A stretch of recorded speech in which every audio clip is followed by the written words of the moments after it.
my name is Sujata and welcome to my YouTube channel. Why opposition is important? क्या बिना किसी opposition के हम किसी देश को एक डेमोक्रेटिक कंट्री कह सकते हैं? आज हम इन्हीं सवालों का जवाब देने की कोशिश करेंगे।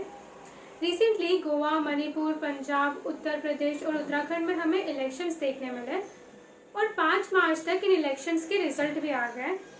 अब ये इलेक्शंस बहुत इम्पॉर्टेंट थे इंडिया की अपोजिशन की क्या हालत है वो बताने के लिए।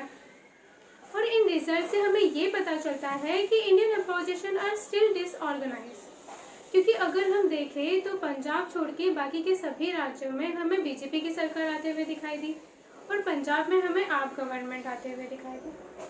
अगर हम इंडियन नेशनल कांग्रेस की बात करें तो 2014 के जनरल इलेक्शंस में उन्हें 44 सीटें मिली थी और 2019 की जनरल इलेक्शन में उन्हें 52 सीटें मिली थी। और 1977 में एक स्टैट्यूटरी लॉ लाई गई थी, salary and allowance of leader of opposition act. इसमें ये बताया गया था कि लीडर ऑफ अपोजिशन वो होगा जिसकी ग्रेटेस्ट न्यूमेरिकल स्ट्रेंथ हो लोकसभा और राज्यसभा में, और किसी भी पार्टी को अपोजिशन में बने रहने के लिए उनके पास कम से कम 60 सीटें तो होनी ही चाहिए। अब इस समय कांग्रेस के पास 55 सीटें भी नहीं थी, तो इससे हम एक स्पेकुलेशन तो लगा ही सकते हैं कि अपोजिशन आज के समय इंडिया में कितनी वीक है। अब why opposition is important? Generally लोगों को ऐसा लगता है कि अपोजिशन का काम है करंट गवर्नमेंट को क्रिटिसाइज करना और गवर्नमेंट की हर पॉलिसीज को अपोज करना, लेकिन ऐसा नहीं है। किसी भी डेमोक्रेटिक कंट्री के लिए अपोजिशन का होना बहुत इंपॉर्टेंट होता है। एक अपोजिशन सरकार से अकाउंटेबिलिटी मांगती है उनके हर डिसीजन पे। फॉर एग्जाम्पल, आज के समय पेट्रोल के प्राइस में जो हाइक हो रहे हैं उसे कम करने के लिए गवर्नमेंट क्या मेजर्स ले रही है, ऐसे सवाल अपोजिशन गवर्नमेंट से करती है और गवर्नमेंट को इन सवालों का जवाब भी देना पड़ता है। और अगर किसी भी देश में वहाँ की अपोजिशन वीक हो जाती है तो गवर्नमेंट अथॉरिटेरियन बन जाती है। इसका उस देश के लोगों पे और वहाँ की डेमोक्रेसी पे बहुत बुरा असर पड़ता है। अपोजिशन कॉन्स्टिट्यूशन की वैल्यूज़ को अपहोल्ड करती है और इंश्योर करती है कि government is within the boundary of constitution, and it is said that weak opposition and irresponsible government are recipe for disaster. Opposition लोगों को पॉलिटिकली एजुकेट करती है और एक कंस्ट्रक्टिव फीडबैक देती है, लेकिन आज के समय अपोजिशन से लोगों का भरोसा उठ चुका है, क्योंकि अगर हम बात करें पार्लियामेंट्री डिस्कशन की तो अपोजिशन की तरफ से कोई कंस्ट्रक्टिव फीडबैक नहीं आ रहा है।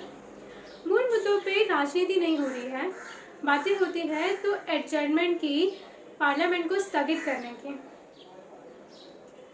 इसकी वजह से गवर्नमेंट जल्दी जल्दी बिल पास करती है और उन्हें एक्ट बनाती है। इसका रिसेंट एग्जाम्पल हम फार्म लॉज को देख सकते हैं। इसके अलावा अभी जो रूलिंग गवर्नमेंट है वो कल को गिर जाती है तो एक ऑल्टरनेटिव गवर्नमेंट हम जल्दी से बना सकते हैं अगर हमारे पास एक स्ट्रॉन्ग अपोजिशन है। यहाँ अपोजिशन का रोल बनता है एक सूडो कैबिनेट बनाने का।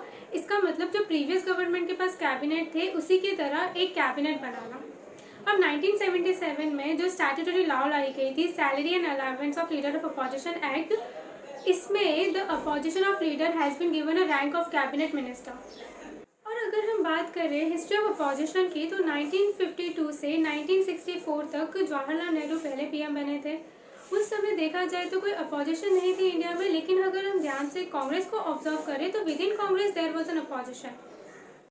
फॉर्मली हमें अपोजिशन इंदिरा गांधी के कार्यकाल में देखने मिली, because Indira Gandhi centralize the power, जिसकी वजह से अपोजिशन में डेवलपमेंट आई। और हमें 1967 के बाद 9 राज्यों में नॉन कांग्रेस पार्टी देखने मिली और 1975 में हमें इमरजेंसी देखने मिली थी, क्योंकि उस समय हमारे पास कोई स्ट्रॉन्ग अपोजिशन नहीं थी और इमरजेंसी में इतनी बुरी हालत हो गई थी कि लोगों के कुछ फंडामेंटल राइट्स तक छीन लिए गए थे। इसके बाद 10 साल के बाद 1977 में जनता पार्टी सेंटर में आई, क्योंकि 1967 से 1977 तक कंटिन्यूसली अपोजिशन को सप्रेस किया गया था। इसके बाद हमें एक कोलिशन गवर्नमेंट देखने मिली, बाद में वापस इंदिरा गांधी की सरकार आई, फिर राजीव गांधी की सरकार आई, लेकिन 1989 के बाद हमें कोलिशन एरा देखने मिला। 2 कोलिशन देखने मिले, एक तरफ थी एनडीए तो दूसरी तरफ थी यूपीए। इसके बाद 2004 से 2010 तक यूपीए थी सरकार में। उस समय में भी एनडीए अपोजिशन में थी।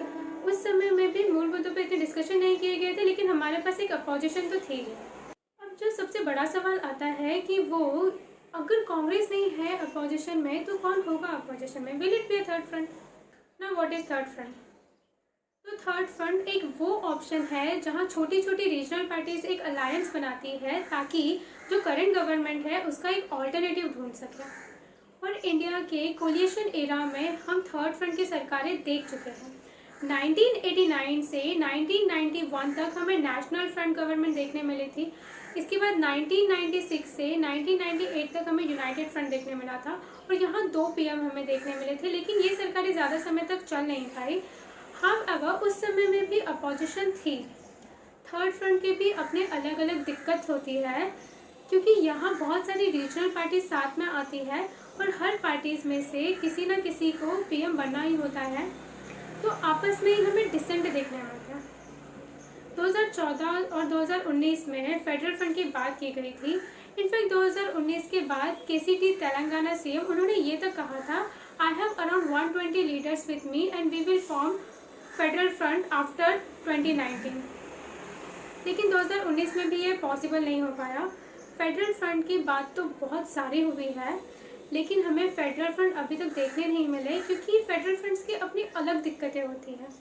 अब थर्ड फ्रंट्स की क्या दिक्कतें हैं हम उस पर डिस्कशन करेंगे। अब जो सबसे बड़ा दिक्कत है वो ये है कि बहुत सारी रीजनल पार्टी साथ में आती है। इन पार्टीज़ की जो भी लीडर्स हैं उनके अलग अलग मोटिव होते हैं और सभी को पीएम बनना होता है। अब समझ लीजिए कि थर्ड फ्रंट इंडिया में आ भी जाती है तो पीएम बनेगा। Will it be Mamata Banerjee? Will it be Kejriwal? या अखिलेश यादव बनेंगे पीएम? इसके अलावा आइडियोलॉजिकल डिफरेंस हमें देखने मिलते हैं। कैडर मैनेजमेंट में दिक्कत आती है और जैसे जैसे अगर सरकार बन भी जाती है तो कैबिनेट पोस्ट को लेके हमें कंपटीशन देखने मिलता है, जिसकी वजह से हमें पॉलिटिकल क्राइसिस देखने मिलता है और इन डिफरेंसेस की वजह से एक पॉसिबल पॉलिसी पैरालिसिस हो सकते हैं और सरकार अनस्टेबल हो सकती है। ममता बनर्जी को एक स्ट्रॉन्ग कैंडिडेट के रूप में देखा जा सकता है थर्ड फ्रंट के लिए, क्योंकि वेस्ट बंगाल के इलेक्शंस में उन्होंने बीजेपी को हराया था, लेकिन गोवा में उन्हें बहुत कम सीटें मिली थी। इसके अलावा केजरीवाल को भी एक पॉपुलर फेस बताया जा रहा है थर्ड फ्रंट के लिए, क्योंकि अगर वो 4 राज्यों में अपनी सरकार बना लेते हैं तो आम आदमी की पार्टी एक नेशनल पार्टी बन जाएगी। और पंजाब और दिल्ली में तो उनकी सरकार पहले से ही है। गोवा में भी उनके पास 2 सीटें आ गई है। अब गुजरात, हिमाचल प्रदेश में इलेक्शंस होने वाले हैं और अगर यहाँ आम आदमी पार्टी को कोई सीटें मिलती है तो वो एक नेशनल पार्टी बन जाएगी। अब सवाल ये उठता है कि कांग्रेस का क्या? तो कांग्रेस के पास अभी भी 2 साल है कुछ ना कुछ करने के लिए, खुद को रिवैम्प करने के लिए। वी कैन जस्ट होप कि 2024 के इलेक्शंस में करंट गवर्नमेंट के अगेंस्ट हमें एक स्ट्रॉन्ग अपोजिशन देखने मिले। सो आज के लिए बस इतना ही। Thank you for watching this video. Have a good day.